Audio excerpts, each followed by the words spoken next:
Bon, il est un peu tôt hein, pour moi aussi, donc on va essayer de faire un truc un peu sympa. D'habitude, j'ai plutôt tendance à faire des talks un peu préparés. Là, j'ai pas fait ça parce que j'ai pas de contenu particulier. Ce que je voulais un petit peu voir avec vous aujourd'hui, c'était pourquoi est-ce que finalement vous êtes là. C'est-à-dire, qu'est-ce que c'est que la data? C'est quoi le machine learning? Pourquoi est-ce que c'est véritablement devenu important aujourd'hui? Déjà, combien de personnes ici se considèrent data scientist?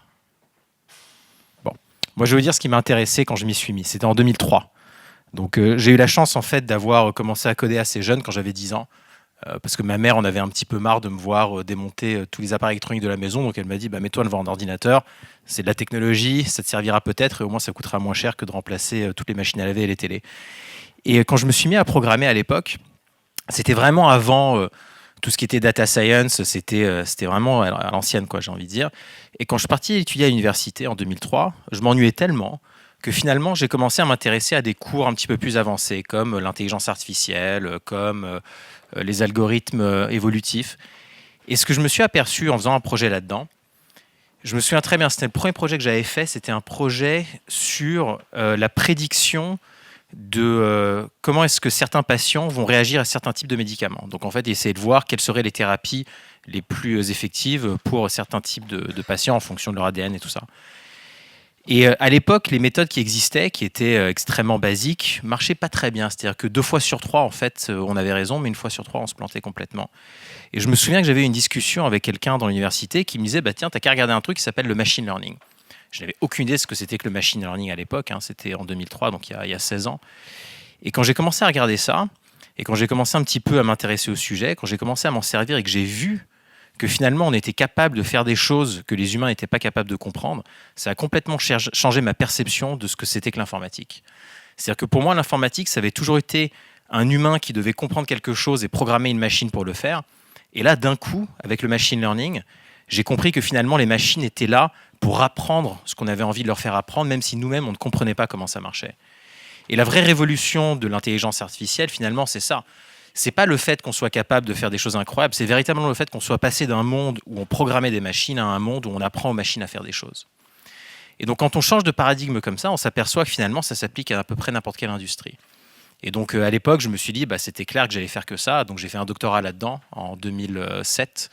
Le deep learning à l'époque ne marchait pas, hein. Donc c'était pas du tout la mode. Je me souviens, je donnais d'ailleurs les cours de réseau de neurones à l'université. Et le deep learning, c'était un peu, j'ai pas envie de dire un paragraphe, mais quasiment quoi. C'était un peu ce genre de choses-là où c'est une bonne idée, mais en fait ça marche pas. Et puis bien évidemment, quelques années après, ça a pris d'un coup et aujourd'hui, on ne parle quasiment que de ça. Alors pourquoi je vous parle de ça? Je vous parle de ça parce qu'en fait, c'est quand même un métier qui est très nouveau. Le terme de data scientist n'existait même pas en fait à l'époque. On n'utilisait même pas le terme d'intelligence artificielle. L'intelligence artificielle, c'était vraiment réservé plutôt à la robotique. Ce qu'on appelle aujourd'hui la data science, on appelait ça le data mining, on appelait ça le machine learning. Il y avait tout un tas en fait de termes qui permettaient de parler de ça. Et, euh, et ce que j'aime bien en fait maintenant, c'est le fait qu'on soit arrivé à un moment où finalement ça s'est complètement démocratisé. Je veux dire, le fait d'avoir des milliers de personnes qui viennent dans des salons pour faire un job de data scientist, il y a encore 10 ans, c'était absolument, enfin, c'était impensable. C'était vraiment impensable. Euh, Quelque chose dont je me suis aperçu et qui, je pense, est quand même très important à garder en tête, c'est quand vous faites du machine learning, quand vous manipulez de la donnée, ça devient très facile en fait d'oublier à quoi correspond la donnée que vous êtes en train d'analyser. C'est-à-dire qu'il y a malheureusement un côté qui est extrêmement dématérialisé, dépersonnalisé dans le fait d'être data scientist. Et la première fois que j'avais vraiment eu cette sensation un petit peu bizarre, c'est quand j'avais regardé de la donnée de géolocalisation. Je me souviens, on avait regardé en fait de la donnée qu'un opérateur télécom nous avait donnée. Il nous avait posé une question simple qui était est-ce qu'on peut prédire le nombre de personnes qui passent devant des grands magasins? Plutôt utile, plutôt facile comme problème. Il nous avait donné en fait toutes les traces géographiques, enfin géolocalisation des antennes et des numéros de téléphone. Donc on avait une database sur quelques millions de personnes avec littéralement toute leur géolocalisation telle qu'elles avaient été triangulées par les antennes du réseau télécom. Et je me souviens qu'à un moment, on regardait un petit peu, on inspectait la data. Et quand on regardait la donnée en agrégé, on n'avait pas l'impression de regarder de la donnée humaine. Pourquoi? Parce qu'on avait juste une stat où il y avait 500 personnes à ce moment-là devant tel magasin. Mais quand on commençait un petit peu à regarder au niveau individuel, ça commençait véritablement à devenir un peu flippant. Et en particulier, il y avait un exemple, je me souviens, où on avait vu quelqu'un qui était dans un bar et qui littéralement 2 heures après était à l'hôpital. Et donc là, on s'était dit, ah ouais, quand même, C'est-à-dire qu'en fait, on est capable de retracer non seulement la journée de quelqu'un, mais on est aussi capable d'inférer des événements de vie qui potentiellement étaient catastrophiques. C'est-à-dire que si cette personne-là n'était jamais sortie de l'hôpital, c'est potentiellement qu'elle était morte. Et donc là, à ce moment-là, je me suis dit, mais c'est pas du tout normal qu'on continue en fait à regarder la data sans véritablement se poser la question fondamentale de la vie privée et de ce que la data représente. Et je pense qu'aujourd'hui, si vous êtes data scientist, vous ne pouvez absolument pas faire ce métier sans véritablement prendre en considération ces questions de vie privée. Et je ne parle pas pour des questions de réglementation, c'est vraiment pour des raisons éthiques. C'est que vous avez en fait dans vos mains des outils qui sont extrêmement puissants, mais qui peuvent être tellement mal utilisés, qui peuvent être tellement abusés, que ça peut littéralement détruire la vie des gens qui sont en train de s'en servir. Et ça, c'est pas du tout, c'est pas de la science-fiction. Je veux dire, on l'a vu aujourd'hui avec pas mal des plateformes sur Internet où le targeting est allé tellement loin que les gens se font manipuler sans même le savoir. Ces problèmes en fait éthiques et de vie privée autour de la donnée, ils sont absolument essentiels.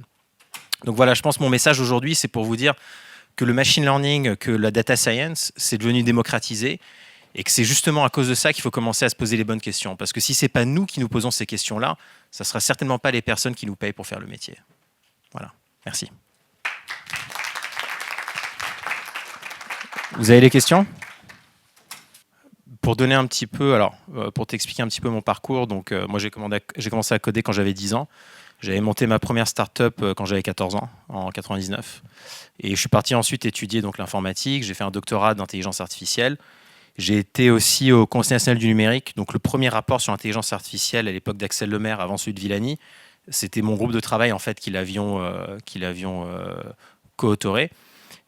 Et ça fait à peu près 10 ans que je m'intéresse en particulier aux questions de vie privée et d'intelligence artificielle.